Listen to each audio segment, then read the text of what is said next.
जी, ये कह रहे हैं कि आप मतलब सेवाएँ करते हैं, मदद भी करते हैं, बट जैसे किसी एक भिक्षुक को इन्होंने भिक्षा दान दे दी, बट किसी ऐसे को देखा जिसमें इनको दोष दर्शन हुआ, तो फिर इन्होंने छोड़ दिया, तो फिर वैसे कोई हम प्रायः ये प्रार्थना करते रहते हैं कि किसी बीमार आदमी को औषधि देने के लिए विचार करने की आवश्यकता नहीं। किसी भूखे को भोजन देने के लिए विचार करने की आवश्यकता नहीं कि कैसा आदमी है। कोई एक्सीडेंट हो गया है, कोई ऐसी परिस्थिति है, उस समय धन खर्चा करने के लिए विचार करने की आवश्यकता नहीं। लेकिन ऐसे मांगने वालों को धन देने में विचार करने की आवश्यकता है। वो तुमसे 10-10 रुपए एकत्रित करके शाम के शराब पिएगा, मांस खाएगा, व्यभिचार करेगा, गंदे आचरण करेगा, तो आपको भी नरक जाना पड़ेगा। धन देने के लिए हमको बहुत विचारवान होना चाहिए।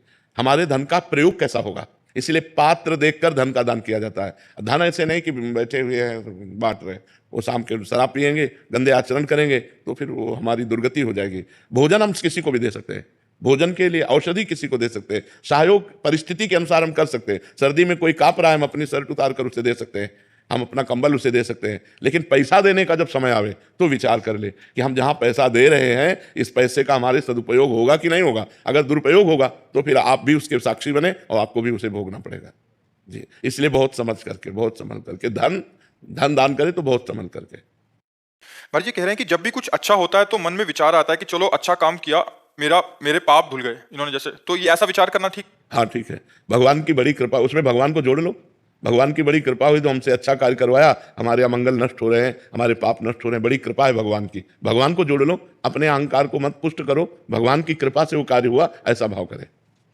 महाराज जी कह रहे हैं कि जब सही काम करते हैं, बट उसमें बहुत अड़चने आती हैं, मतलब फिर लास्ट में थक जाते हैं कि इतने सारी परिस्थितियां आ नहीं, गई। ऐसे हमें तो नहीं लगता आज तक कि सही काम में कोई अड़चने आती है। अगर हमने लक्ष्य बना लिया तो अड़चने क्या करेंगी? अड़चने अड़चने होती ही नहीं। अड़चने उसकी होती हैं जो लक्ष्य नहीं बनाया। लक्ष्य बना लिया तो अड़चन क्या चीज होती है? रौंदते हुए हर अड़चन को अपने लक्ष्य पे पहुंचना है।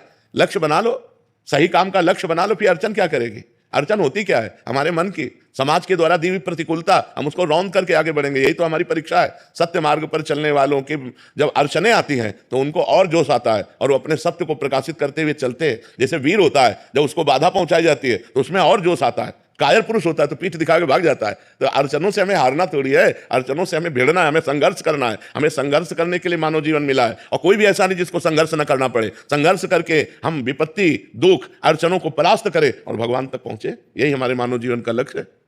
राधे राधे महाराज जी। महाराज जी, हम ग्रस्त और नौकरी पेशे वाले हैं, आपके आशीर्वाद से हमारे जीवन में बहुत बदलाव आया है और हम भगवत मार्ग पर चलने का साहस जुटा पाए हैं। इतना तो समझ आ गया है कि महाराज जी की इस मार्ग पर चलना बहुत कठिन है, लेकिन नाम का सहारा लेकर आगे बढ़ने की कोशिश करें। कठिन तब लगता है, कठिन तब लगता है जब हमको संसार प्रिय लगता है। प्रियता के कारण कठिन लगता है, नहीं तो भगवत मार्ग कठिन नहीं, बहुत सरल है, सत्य है, आनंदमय है, सुखमय है, जहां दुख का लेश नहीं, ऐसा भगवत मार्ग है। तो इसमें कठिन क्या है? कठिन तो संसार का मार्ग है। छल है, कपट है, चिंता है, शोक है, भय है, दुख है, मृत्यु है, ये कठिन मार्ग है। लेकिन इसको हम सरल समझ रहे हैं। विचार करके देखिए, सुखद मार्ग कठिन कैसे हो सकता है? दुखद मार्ग सरल कैसे हो सकता है? हम आपसे मित्रता करें, आप हमारे साथ कपट कर दें, छल कर दें, अविश्वास कर दें, लेकिन भगवान, भगवान नहीं।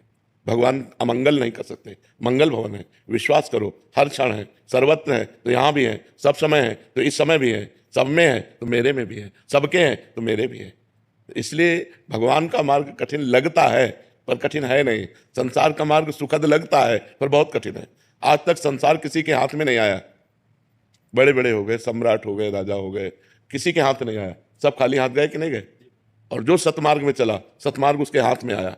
भजन, साधन, तपस्या, लोक लोकांतर में जहां भी जाएगा उसका सम्मान होगा, वो सुख प्राप्त करेगा। लेकिन जिसने अध्यात्म को स्वीकार नहीं किया, केवल लौकिक मार्ग को स्वीकार किया, मरने के बाद उसके हाथ क्या है? एक बार सिकंदर विजय करके जा रहा था तो एक संत नाचने लगे सामने। तो उसने कहा, क्यों नाच रहे हो? बोले, आज मुझे वीर बहादुर मिला है, वो तुम काम कर सकते हो जो आज तक किसी ने नहीं किया। बोले, हाँ बोलिए। तो एक सुई निकाली, कहा, मेरे कपड़े फट जाते हैं तो मैं एक सुई रखता हूं, क्या परलोक में मुझे ये सुई आप ले जाकर दे सकते हैं? तो उनका, मूर्ख हो क्या, परलोक में कोई कुछ ले जाता है क्या? तो बोले, फिर लाखों की हिंसा करते हो, तो जब तुम परलोक में एक सुई भी नहीं जा सकती तो तुम्हें लाखों की हिंसा क्यों करते हो? उसी दिन से दिमाग आ गया और उसने कहा, जब सिकंदर मरे तो दोनों हाथ अर्थी के बाहर कर देना कि सब लोग देख ले, इतना पराक्रमी वीर भी यहां से कुछ नहीं लेके जा रहा है। तो हाथ लगने वाली चीज तो अध्यात्म है, सुख देने वाली वस्तु तो भगवान के मार्ग की नाम, लीला, गुण, धाम, ये सब सुख देने वाली है। शरीर में पीड़ा है तो भोक्ता बनकर के भोगना पड़ेगा जब तक भजन के द्वारा वो स्थिति नहीं प्राप्त हुई है। जब भजन होता है और वो स्थिति प्राप्त होती है, तो ऐसे पीड़ा महसूस होती है जैसे दूसरे शरीर में। उनके शरीर में पीड़ा है तो मुझे लग रहा है इनके शरीर में पीड़ा है, लेकिन वो व्यथित नहीं होता।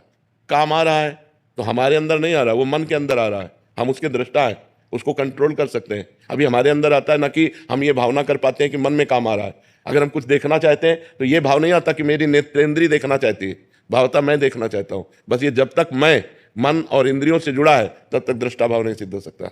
उसके लिए भजन करके निर्मल होना, जैसे जैसे मन निर्मल होगा वैसे वैसे आप दृष्टा भाव में आते चले जाएंगे, और जैसे जैसे मन मलिन होगा वैसे अहम मन में लीन होता चला जाएगा। मैंने ये किया, मैं करूंगा, मैं ऐसा कर सकता हूं। समझ पा रहे हैं आप?